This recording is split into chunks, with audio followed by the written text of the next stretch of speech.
Bismillahirrahmanirrahim. Innal hamdalillah nahmaduhu ta'ala wa nasta'inuhu wa nastaghfiruh wa na'udzu billahi min shururi anfusina wa sayyiati a'malina. May yahdihillahu fala mudilla lahu wa may yudlil fala hadiya lahu. Asyhadu an la ilaha illallah wahdahu la syarika lahu wa asyhadu anna Muhammadan abduhu wa rasuluh salawatu rabbi wa salamuhu alaihi wa sallama tasliman katsira, amma ba'd. Ikhwani wa akhwati kaum muslimin dan muslimat rahimani wa rahimakumullah. Alhamdulillah, di malam hari ini kita kembali melanjutkan ta'lim rutin kita, membaca dari kitab Al-Masailul Jahiliyah, perkara-perkara jahiliyah yang diselisihi oleh Rasulullah sallallahu alaihi wa ala alihi wasallam, yang ditulis oleh Al-Imamul Mujaddid Muhammad ibn Sulaiman At-Tamimi An-Najdi rahimahullahu taala. Taib, di pertemuan yang lalu masih ada pembahasan, yaitu di masalah yang ke 97, 98, dan seterusnya, yaitu al-fakhru bil ahsabi wa ta'nu fil ansabi wal istisqa'u bil anwa'i an-niyahatu wan niyahatu 'alal mayyit. Di antara tradisi atau sifat orang-orang jahiliyah, al-fakhr, bangga dengan keturunannya. At-ta'nu fil ansab, mencela nasab orang lain. Dan ini sudah kita sebutkan dua ini. Kemudian istisqa bin nujum, meyakini turunnya hujan atau minta hujan dengan adanya bintang ini dan bintang itu. Dan yang keempat, an-niyahatu 'alal mayyit, meratapi si mayit. Empat ini sudah kita baca, disebut atau terkumpul dalam hadis riwayat Muslim. Kata Nabi sallallahu alaihi wasallam, arba'un fi ummati min umuril jahiliyati la yatrukunahunna. Ada empat perkara yang terjadi pada umatku dari perkara-perkara jahiliyah yang pasti mereka tidak akan meninggalkannya. Empat perkara tersebut, itulah yang kita sebutkan tadi di atas.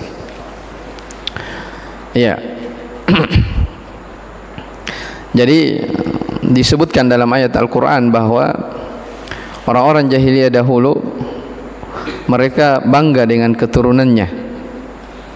Makanya di musim haji, ketika mereka selesai dari menunaikan manasik haji, Allah perintahkan dalam surah Al-Baqarah, fa idza qadaytum manasikakum fadhkurullaha ka dzikrikum aba'akum aw ashadda dzikra.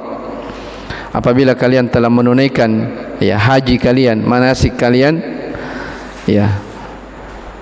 fadhkurullaha, maka banyaklah kalian mengingat kepada Allah seperti kalian mengingat dari nenek-nenek moyang kalian. Jadi disebutkan oleh ahli tafsir bahwa seseorang di musim haji diperintahkan untuk banyak berzikir, mengingat kepada Allah. Justru mereka orang-orang jahiliyah banyak menyebut tentang nenek moyangnya sebagai bentuk apa? Kebanggaan. Maka dilarang oleh Allah Subhanahu wa taala. Taib. Demikian pula yang kedua telah kita jelaskan, at-ta'an fil ansab. Dan ini satu kesatuan. Ketika seseorang bangga dengan nasabnya, maka secara tidak langsung di situ ada apa? Ada bentuk merendahkan nasab orang lain. Dan ini juga dari perkara yang dilarang, termasuk dari kebiasaan orang-orang jahiliyah. Mulianya seseorang itu bukan dengan keturunannya, tapi seseorang itu dianggap mulia di sisi Allah dengan amalan dan ketakwaannya. Ya, maka tidak benar dari seperti yang sebagian orang bangga-banggakan, kami dari keturunan ini, kami dari keturunan itu. Ya, tapi mereka sendiri tidak mau beramal. Ya, melanggar dari syariat-syariat Allah, dan ini tidak benar. Kata Nabi sallallahu alaihi wasallam, "Man batta'a bihi 'amaluhu lam yasra' bihi nasabahu." Ya, siapa yang lambat melakukan amalan, tidak sedikit amalannya, maka keturunannya itu, nasabnya itu tidak bisa mempercepat dari amalannya tersebut. Ya, dan Syekh sudah singgung kemarin. Ya, wala yanfa'ukan nasabu idza faqadatit taqwa.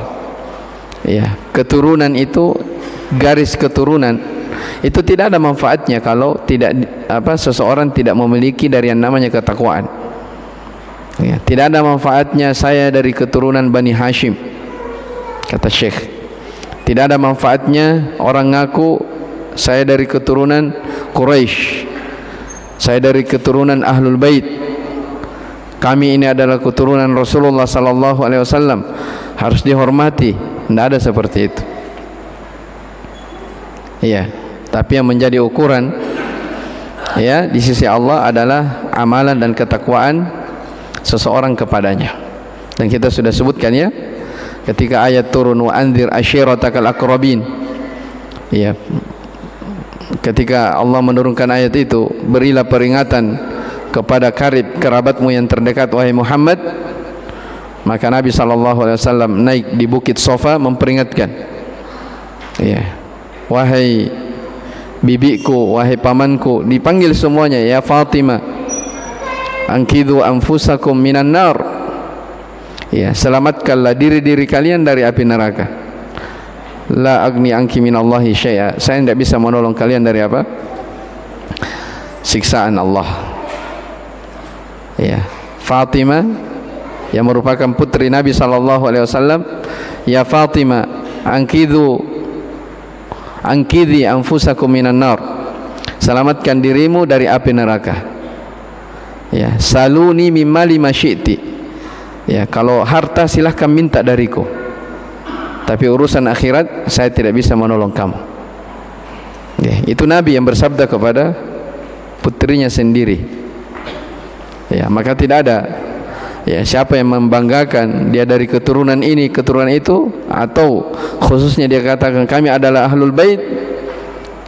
Ya, setelah itu dia berbuat sewenang-wenang, ya, ini bertentangan dengan apa? Hadis-hadis Rasulullah sallallahu alaihi wa alihi wasallam, bahkan bertentangan dengan ayat-ayat Al-Qur'an. Tapi kemudian berikutnya yang ketiga, kata Syekh, al-istisqa'u bin nujum. Ya, meminta hujan ya dengan meyakini bin nujum, bintang-bintang. Dia katakan muncul bintang ini akan turun hujan. Makanya kata Syekh, i'tiqadu, apa makna istisqa bin nujum? I'tiqadu anna al-matar yanzilu min ta'thiri tulu'in najmi aw ghurubihi. Ya, mereka meyakini bahwa turunnya hujan itu, ya, bahwa hujan itu turun karena pengaruh ya terbitnya bintang ini atau terbenamnya bintang ini. Ya, artinya ini dari kebiasaan orang jahiliyah. Wa hadza min dinil jahiliyah, ini dari termasuk di antara agama orang-orang jahiliyah. Fal mataru innama yahsulu bi iradatillahi subhanahu wa ta'ala.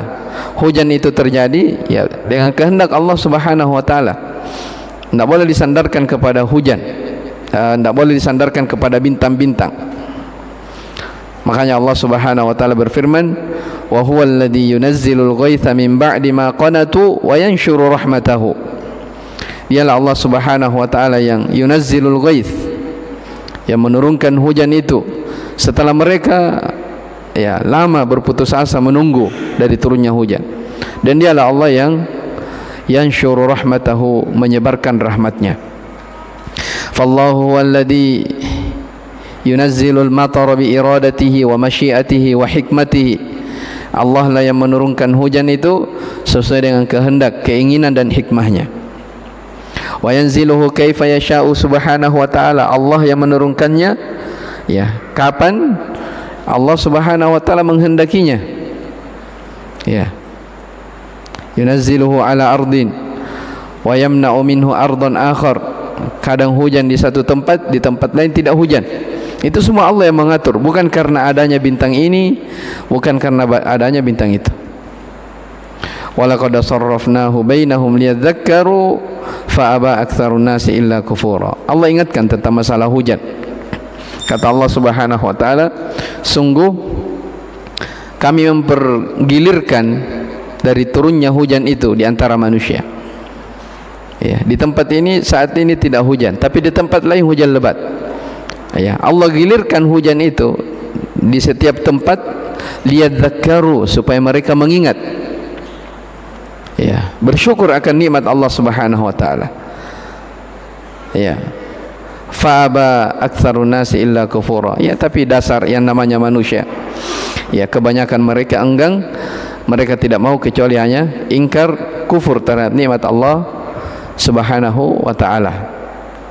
Makanya disebutkan dari akan datang nanti di antara sifat orang-orang jahiliyah, dalam hadis disebutkan mereka mengatakan mutirna binau'i kadza wa kadza. Ya, kami dihujani karena adanya bintang ini dan bintang itu. Jadi mereka menyandarkan turunnya hujan kepada apa? Kepada bintang. Ya. Dan ini ada pembahasannya di kalangan para ulama. Ya, mereka memberikan dua rincian. Ya, apa hukum, ya, orang yang menyandarkan turunnya hujan kepada bintang? Ya, kata para ulama, di sini ada dua bentuk, ada dua hukum. Ya, ada dua hukum terkait tentang apa? Orang yang menyandarkan hujan itu kepada apa? Bintang. Ya. Hukum yang pertama, ada orang meyakini bahwa bintang itu dengan sendirinya bisa menurunkan hujan. Ya. Yang seperti ini hukumnya kata para ulama syirkul akbar, syirik besar, ya, mengeluarkan pelakunya dari keislaman. Ya, kenapa? Karena itu artinya dia meyakini ada sesuatu yang bisa mengatur selain dari Allah Subhanahu wa taala. Dan ini masuk dalam apa? Syirkun fir rububiyah, syirik dalam masalah rububiyah Allah Subhanahu wa taala. Jelas ya? Itu rincian yang pertama. Meyakini bahwa dengan sendirinya bintang itu yang menurunkan hujan. Nah, ini syirik besar, bisa mengeluarkan pelakunya dari keislaman. Yang kedua, ya, kalau meyakini, ada orang meyakini bahwa bintang ini hanyalah sebab sehingga turun hujan.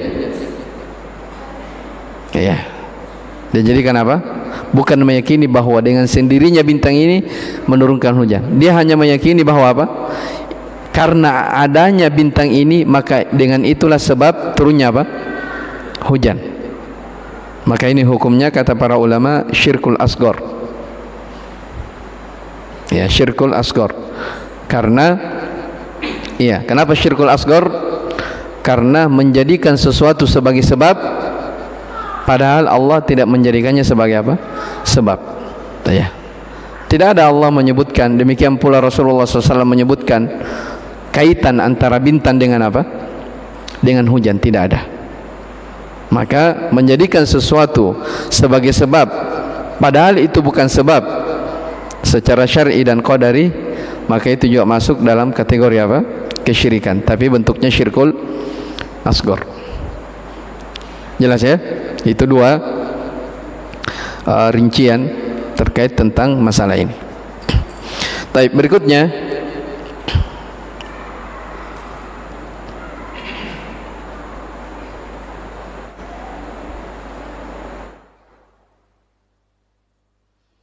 kata beliau, wan niyahatu 'alal mayyit.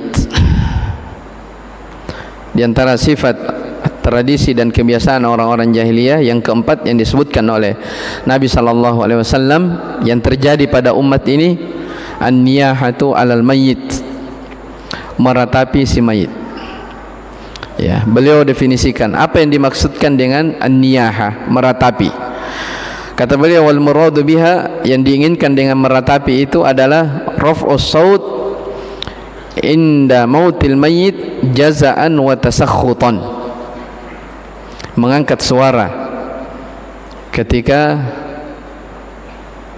si mayit itu meninggal, ya, jazaan wa tasakhutan. Ingat ya, mengangkat suara karena berkeluh kesah dan merasa tidak menerima, ya, itu jaza wa tasakhut, dia marah, ya, dia berkeluh kesah.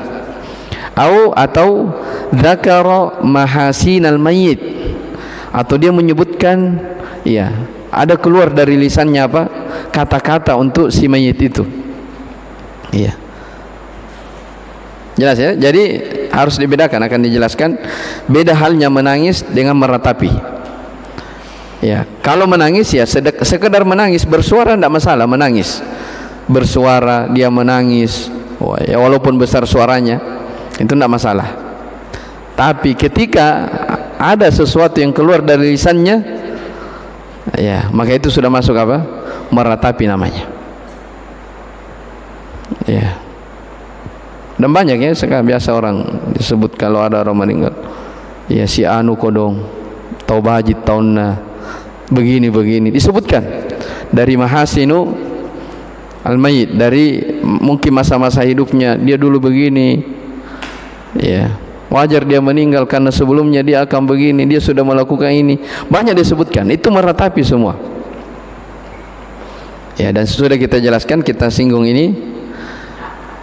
Ya, hadisnya datang dalam bentuk an-niyahatu, perempuan yang meratapi si mayit. Jadi lafadznya perempuan, bukan laki-laki. Tapi saya sudah bilang ya, bukan artinya kalau laki-laki meratapi tidak dilarang, enggak. Nabi membahasakan perempuan karena kebanyakan yang meratapi itu adalah apa? Terjadinya pada perempuan. Taib. Fanniyahatu min kabairi dzunub, maka meratapi ini termasuk dari dosa-dosa besar. Sebagaimana sabda Rasulullah sallallahu alaihi wasallam, dan ingat ini dalam riwayat Muslim, ya. Kata beliau, an-naihatu idza lam tatub qabla mautiha, perempuan yang meratapi si mayit, ya, apabila dia tidak bertobat sebelum dia meninggal, tuqamu yaumal qiyamati wa 'alaiha sirbalun min qatiran. Ya, pada hari kiamat dia akan dibangkitkan dalam keadaan dia memakai sirbalun, apa namanya, pakaian-pakaian dari besi-besi yang mencair, ya, tembaga ya, atau timah-timah yang mencair. Wadir'un min jarabin, dan selendang atau baju dari hal yang gatal-gatal, ya, pakaian yang gatal. Ya, ini dari apa? Ancaman, ya, bagi yang meratapi si mayit. Fanniyahatu kabiratun min kabairi dzunub, maka an-niyaha ini adalah salah satu dari dosa-dosa besar. Wahia min umuril jahiliyati, ini perkara-perkara jahiliyah. Wal wajibu as-sabr wal ihtisab, yang wajib itu ketika ada musibah seperti ini adalah bersabar dan mengharapkan pahala. Dan ingat ya, perlu disampaikan bahwa kesabaran itu, kata Nabi SAW ketika tertimpa musibah, kata beliau apa? Innamas sabru inda sadamatil ula, sesungguhnya kesabaran itu adalah benturan yang pertama. Ya, jadi terkadang ada orang, ya, nasallallahu salama wal afiyah, sudah meratapi, matanya sudah bengkak, sudah habis air matanya, ujung-ujungnya, oh ya, bersabar, ya, kita bersabar saja, pasrah. Ya, itu sudah bukan kesabaran itu. Yang namanya kesabaran itu ketika terjadi musibah awal kali dia bisa tahan, nah di situ apa? Kesabaran namanya. Makanya disebutkan dalam riwayat, ya, ada orang yang, ya, terkait tentang hadis yang kita baca tadi, ada orang yang menangis di sisi kuburan anaknya, seorang perempuan. Maka Rasulullah sallallahu alaihi wasallam lewat, kebetulan lewat, dan berkata kepada ibu ini, ya bersabarlah. Ya, maka perempuan ini ya langsung menjawab dari nasihat Rasulullah. Dia bilang, oh kamu tidak merasakan apa yang saya rasakan. Ya, dia tidak tahu kalau yang menegurnya itu siapa? Nabi sallallahu alaihi wasallam. Ya, perempuan ini hanya mengatakan, kamu tidak merasakan apa yang saya rasakan saat ini. Maka ketika perempuan ini tanya bahwa tadi yang menegurmu itu diperintahkan kepadamu untuk bersabar adalah Rasulullah, maka perempuan ini segera ya mencari Rasulullah sallallahu alaihi wasallam, kemudian meminta uzur, ya, meminta maaf. Maka kata Nabi sallallahu alaihi wasallam, wa innamas sabru inda sadamatil ula, sesungguhnya kesabaran itu adalah di benturan yang pertama. Jelas ya? Taib. Wala yadkhulu fi hadza al-buka'u 'alal mayyit. Kemudian kata Syekh, ingat ya. Ya, menangis itu tidak masuk dalam larangan ini. Menangis si mayit tidak masuk dalam larangan niyaha. Jadi bedakan ya. Saya sudah bilang tadi. Beda antara niyaha meratapi dengan menangisi. Ya, li'annahu laisa bi istita'atil insan ay yahbisahu. Yang namanya menangis itu sesuatu yang seseorang tidak bisa menahannya. Itu manusiawi, tabiat manusia. Ya, menangis. Dan bukan itu yang dilarang oleh Nabi SAW. Jangan sampai salah dipahami. Wan Nabi sallallahu alaihi wasallam lamma baka. Wan Nabi sallallahu alaihi wasallam baka lamma mata ibnuhu Ibrahim. Ya. Kata Syekh, Nabi sallallahu alaihi wasallam itu juga menangis tatkala meninggal putranya yaitu Ibrahim. Ya. Beliau sallallahu alaihi wasallam ya punya putra namanya Ibrahim, meninggal di masa kecil. Kata Nabi sallallahu alaihi wasallam, innal aina la tadma. Perhatikan, sesungguhnya air mata ini betul-betul menetes. Berarti itu dalil bahwa Nabi menangis. Iya kan? Nabi sendiri mengatakan sesungguhnya air mata ini menetes. Wal qalbu yahzan, hati ini sangat bersedih. Tapi ingat, wala naqulu illa ma yurdi ar-rabbu, kami tidak akan berucap kecuali apa yang diridhai oleh Rabb kami. Wa inna bi firaqika ya Ibrahim la mahzunun, sesungguhnya kepergianmu wahai Ibrahim betul-betul membuat kami bersedih. Jadi ada kesedihan pada diri Rasulullah sallallahu alaihi wasallam. Ada tangisan yang keluar dari air mata beliau sallallahu alaihi wasallam. Karena itu apa? Tabiat manusia. Ya, akan tetapi yang dilarang itu apa? An-niyaha. Ya. Dan dalam hadis lain Nabi SAW bersabda, innallaha la yu'adzabu bidam'il aini wala bihuznil qalbi walakin yu'adzabu bihadza au yurham. Ya, sesungguhnya Allah Subhanahu wa taala tidak akan menyiksa ya si mayit itu dengan menetesnya air mata kalian atau dengan bersedihnya hati kalian, akan tetapi dia disiksa disebabkan karena apa? Al-lisan, yaitu niyaha, karena niyaha kalian atau menyebut-nyebut si mayit. Itu ada hadis ya, riwayat lain yang menyebutkan bahwa adanya niyaha pada keluarga si mayit itu salah satu sebab orang yang dikuburkan itu apa? Bisa mendapat apa? Siksaan. Ya. Jadi bayangkan ya, gara-gara tangisan atau salah. Gara-gara niyaha, ratapan si keluarga si mayit itu bisa diapa? Bisa disiksa di kuburnya. Fa idza takallama al-insanu bi kalamin yurdillahu indal musibah. Ya, kalau seseorang itu ya berbicara ingin mengeluarkan sesuatu dari lisannya, ya ucapkan sesuatu yang Allah ridhai ketika mendapatkan musibah. Dia bilang inna lillahi wa inna ilaihi raji'un. Ya, wa hamidallah, memuji Allah. Ya, lebih jenjang tertingginya lagi dia bersyukur.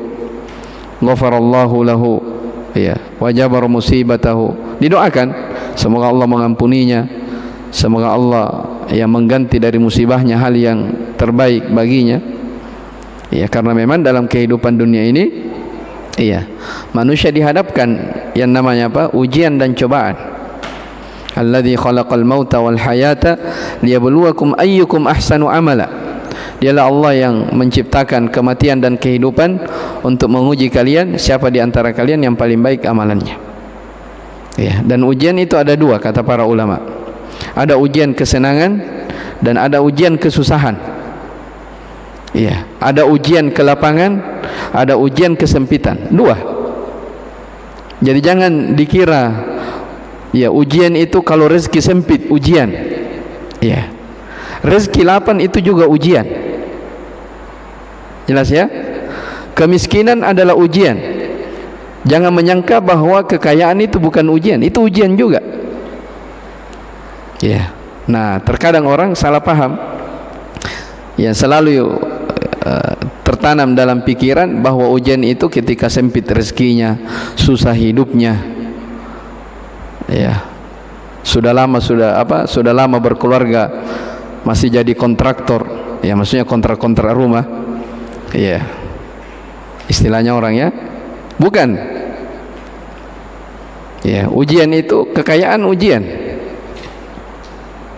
Iya, kemiskinan adalah ujian.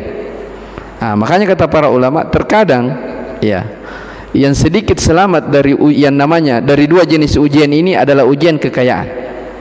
Karena ketika seseorang, kebanyakan manusia, ketika diberi kelapangan, nah di situ dia lupa apa? Lupa kepada Allah Subhanahu wa taala. Ya, kalau kemiskinan, kesempitan paham, oh ini ujian. Ya. Nah, makanya bagaimana supaya seseorang itu bisa selamat dari dua ujian ini? Jelas.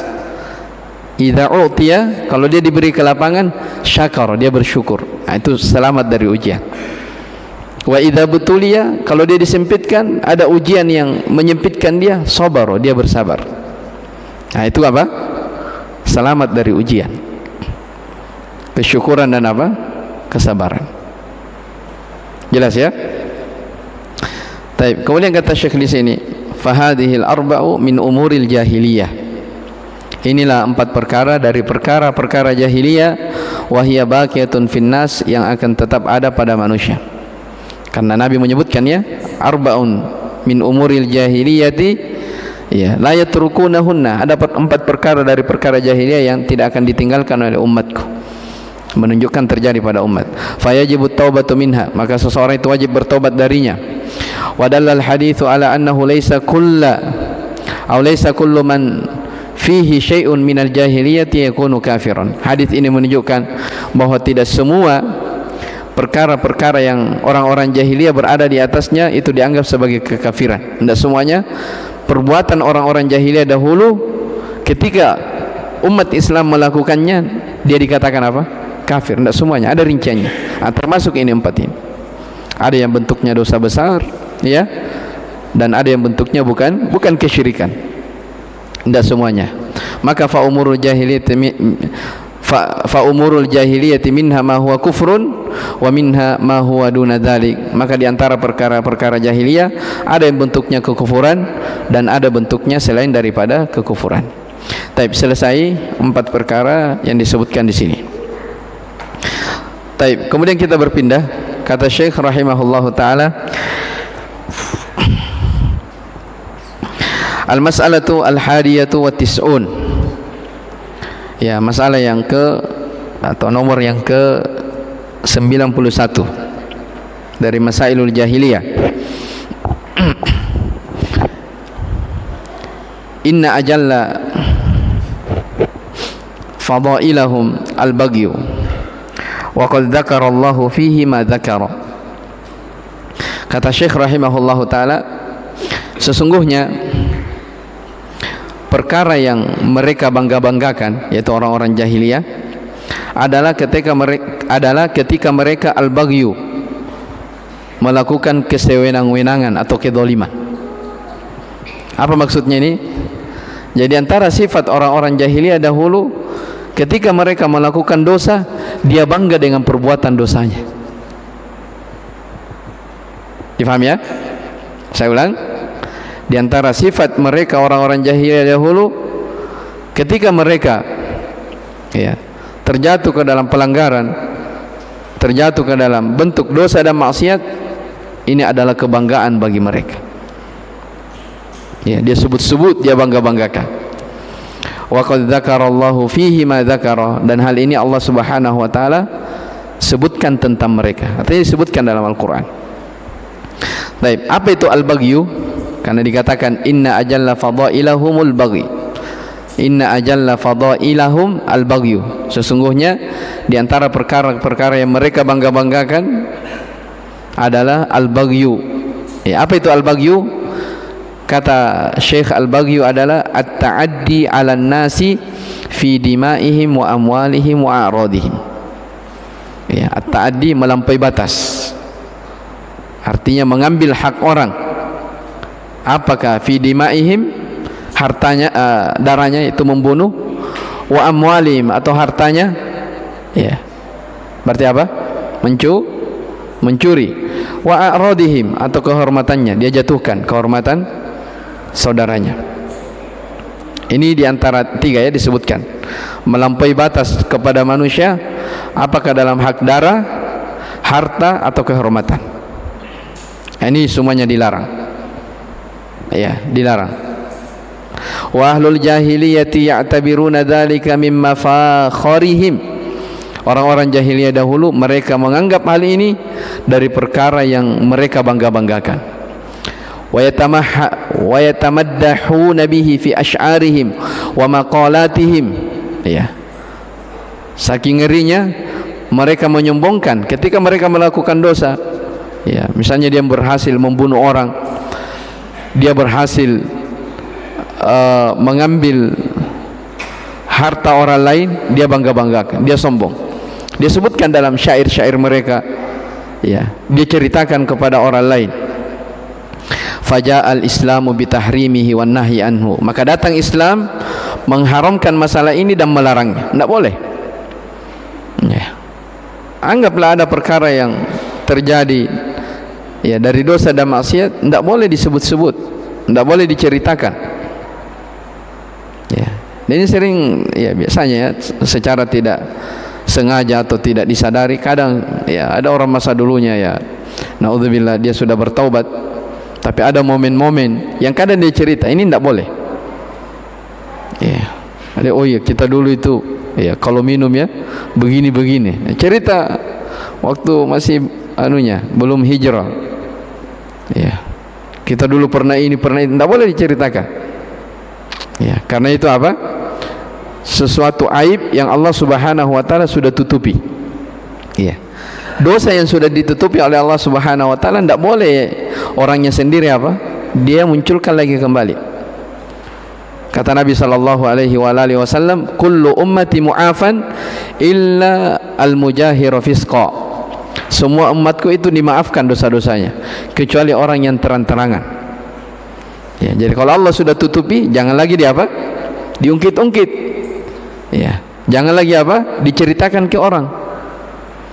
Apalagi kalau diceritakan dalam bentuk kesombongan. Nah, ini lebih parah lagi. Taib. Maka datang Islam mengharamkan hal ini, melarang dari perkara ini. Wa amara bil adli bainan nas. Datang Islam memerintahkan keadilan di tengah-tengah manusia. Wa syara'a liman bughi alaihi ay yaktassa li nafsihi.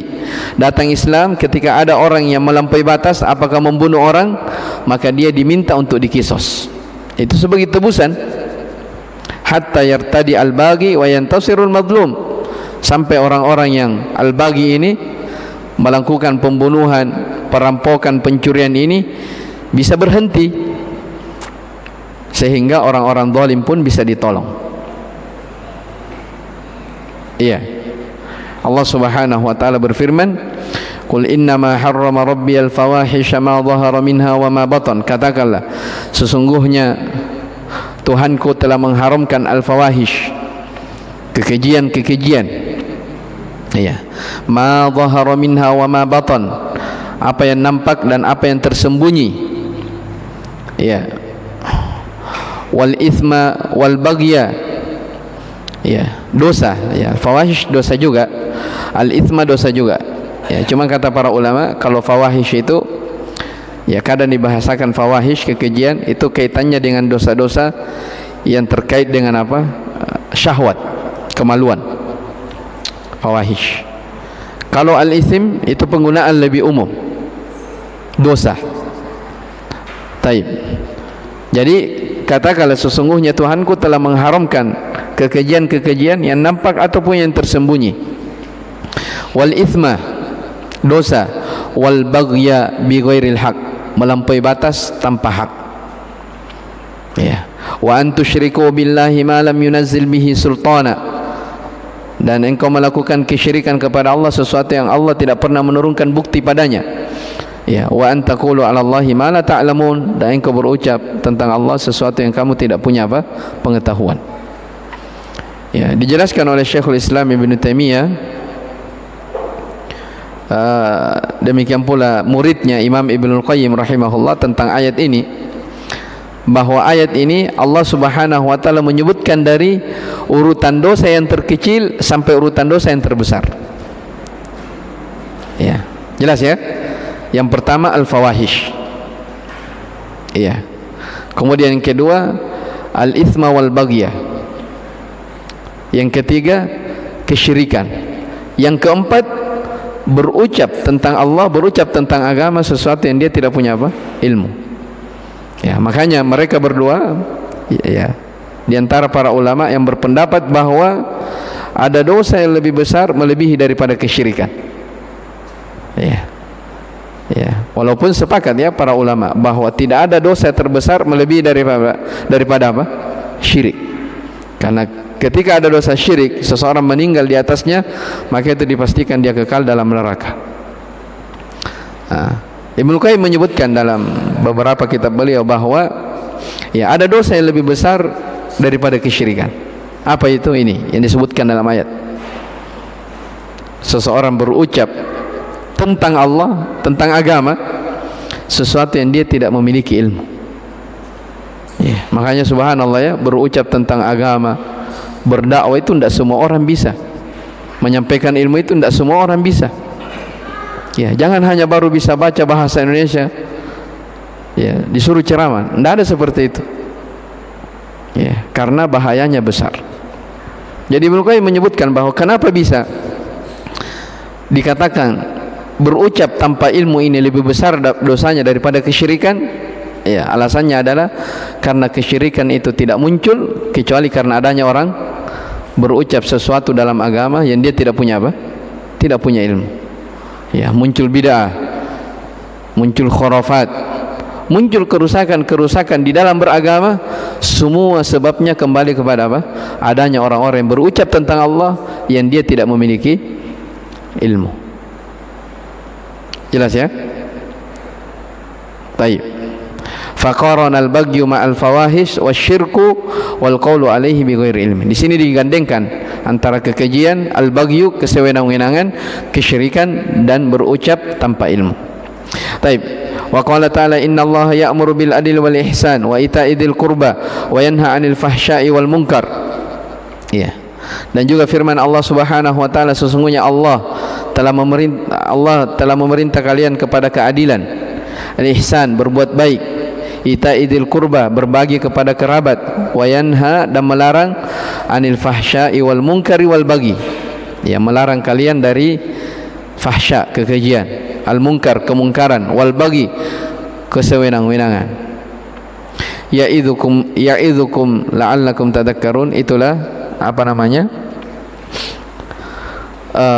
nasihat Allah Subhanahu wa taala kepada kalian supaya kalian selalu mengingat. Wa qala Nabi sallallahu alaihi wasallam fi khutbati hajjatil wada'i, dan Nabi sallallahu alaihi wasallam pernah berkhutbah di haji wada', ya, di hadapan seluruh manusia. Ya. Inna dima'akum wa a'radakum wa amwalakum 'alaikum haramun kahurmati yaumikum hadha fi baladikum hadha fi syahrikum hadha ala hal ballagta. Sesungguhnya ya, dima'akum, sesungguhnya darah kalian, a'radakum, kehormatan kalian, dan harta kalian itu adalah haram atas kalian. Ya, sesuatu yang diharamkan, sesuatu yang terhormat dijaga. Kahurmati yaumikum hada, seperti ya terhormatnya seperti mulianya hari ini, fi baladikum hada, di negeri ini, itu di Mekah, fi syahrikum hada, di bulan ini, itu di bulan Dzulhijjah. Iya.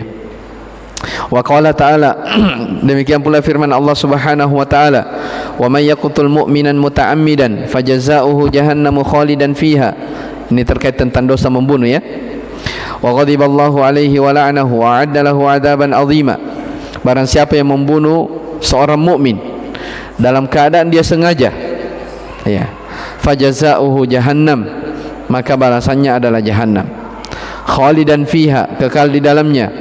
Wa ghadiballahu alaihi, Allah murka kepadanya, wa la'anahu, Allah melaknatnya, wa a'adda lahu 'adaban 'azima, dan dijanjikan kepadanya siksaan yang besar. Jelas, ya? Ini menunjukkan apa? Iya, dosa membunuh itu adalah dosa besar. Bahkan sebagian sahabat, ya, seingat saya di antaranya Ibnu Abbas dan Abu Hurairah, ya, kalau tidak salah.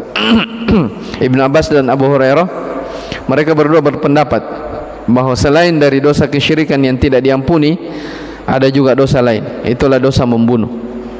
Ibnu Abbas berpendapat bahwa dosa membunuh itu dosa yang tidak diampuni, ya, berdasarkan ayat ini. Tapi sebagian ulama mengatakan, ya, sebagian sahabat dan kebanyakan mereka mengatakan semua dosa akan diampuni, termasuk dosa membunuh. Ya, mana dalilnya? Dalilnya adalah firman Allah Subhanahu wa taala, "Innallaha la yaghfiru ayyushraka bihi wa yaghfiru ma duna dzalika liman yasha." Sesungguhnya Allah Subhanahu wa taala tidak akan mengampuni dosa syirik, dan Allah mengampuni dosa selain dari kesyirikan bagi siapa yang dikehendaki. Ya, jadi di akhir ayat Allah kata apa? Allah mengampuni dosa selain dari apa? Syirik. Nah, itu dalil bahwa, ya, selama itu bukan kesyirikan, masuk dalamnya membunuh, maka itu akan diampuni. Nah, terus bagaimana pendapat Ibnu Abbas? Ya, sebagian ulama ada yang mengkompromikan, di antaranya Syekh Utsaimin dan selainnya. Ya, pendapat Ibnu Abbas itu dibawa kepada apa? Tidak diampuni dosanya itu antara dia, orang yang membunuh, dengan orang yang dia bunuh. Ya, beliau menjelaskan bahwa orang yang membunuh jiwa, ya, ada 3 hak yang dia harus pertanggungjawabkan. Ya, yang pertama adalah hak dia antara dia dengan Allah. Jelas, ya? Yang kedua, antara dia dengan orang yang dia bunuh. Yang ketiga, antara dia dengan ahli waris, keluarganya orang yang dia bunuh. Ya, kalau antara dia dengan Allah, dia bertobat dengan sebenar-benar taubat, insyaallah apa? Diampuni, ya kan? Antara dia dengan Allah. Sebab Allah melarang membunuh. Ketika dia bertobat, artinya Allah mengampuni. Tapi antara dia dengan orang yang dia bunuh, dia mau minta maaf, bagaimana caranya? Ya kan? Dia mau minta maaf, bagaimana caranya? Dia sudah meninggal. Nah, ini kasus yang kedua, inilah dibawa pendapat Ibnu Abbas ke situ, bahwa maksudnya dosa membunuh ini tidak diampuni, artinya apa? Antara si pembunuh dengan orang yang dia bunuh. Nah, ini tidak diampuni. Kenapa? Karena dia sudah meninggal. Ya, sudah meninggal. Maka tetap pada hari kiamat akan diadili. Jelas, ya? Diadili. Dan yang ketiga, dosa antara orang yang membunuh dengan apa? Ahli waris, keluarga. Ya, itu biasa kalau misalnya ahli waris, keluarga yang dibunuh ini, dia minta kisos sebagai tebusan, ya, hukum Islam harus kisos. Ya, tapi kalau tidak, bayar denda. Itu hukum Islam. Ya, jadi walaupun dia dikisos, itu selesai antara dia dengan apa? Keluarganya. Tapi antara orang yang dia bunuh, jangan sampai dia tidak ridho. Dan memang dia tidak ridho, tetap di situ apa? Dipertanggungjawabkan. Makanya itu penjelasannya oleh para ulama, bahwa orang yang membunuh jiwa itu dia harus mempertanggungjawabkan berapa? 3 hak. Haknya kepada Allah, haknya kepada orang yang dia bunuh, dan haknya siapa lagi tadi? Keluarganya, ahli waris. Yang tidak diampuni, tidak ada taubat bagi orang yang melakukan pembunuhan, itu antara dia dengan siapa? Antara orang yang dia bunuh. Ya, kalau antara dia dengan Allah atau antara dia dengan ahli waris, ya tergantung. Bertobat Allah ampuni, atau dia bayar dia diampuni. Tapi antara dia dengan yang dia bunuh, di situ tidak ada maaf. Jelas ya? Taib. Terakhir, biiqamati hadhil ahkam ar-rabbaniyah istatabbal amnu. Dengan ditegakkannya hukum-hukum Islam yang seperti ini, itu akan terjaga dari stabilitas keamanan, ya, akan terjalin kecintaan di antara manusia. Wazalat min anhum fawdatul jahiliyah, akan hilang dari keangkuhan jahiliyah, ya, wa unjiyatiha, dan arogansi, ya, keangkuhan dan arogansi jahiliyah. Walhamdulillahi rabbil alamin. Itulah hikmah, ya, hukum Islam. Jadi coba antum bayangkan, ya. Ya sudah Isya. Coba antum bayangkan, seandainya hukum-hukum Islam itu diterapkan, maka itu memperkecil dari adanya al-baghyu, kesewenang wenangan. Ada orang mencuri, dipotong tangannya. Apa hikmahnya dipotong tangan? Supaya orang-orang yang melihat sadar, jangan lagi mencuri. Itu lihat, tidak ada tangannya, karena kelihatan. Ya, ketika ada orang membunuh, dikisos, akan menjadi pelajaran bahwa bahaya ini membunuh, kita bisa bisa mati juga. Ya, beda dengan hukum, misalnya hukum sebagian orang ketika ada membunuh paling di penjara berapa? 10 tahun, 5 tahun. Kalau ada uang bisa berubah menjadi 3 tahun. Ini kan membuat kadang membuat orang tidak jera dalam perbuatannya. Maka hukum-hukum Islam itu memiliki hikmah-hikmah di balik adanya aturan tersebut. Tapi dengan ini selesai pembahasan kita yang ke-91. InsyaAllah di 92 kita lanjut di pertemuan yang akan datang biidznillah. Taib, wallahu a'lam. Subhanakallah bihamdik, asyhadu an la ilaha illa anta, astaghfiruka wa atubu ilaik. Walhamdulillahirabbil alamin.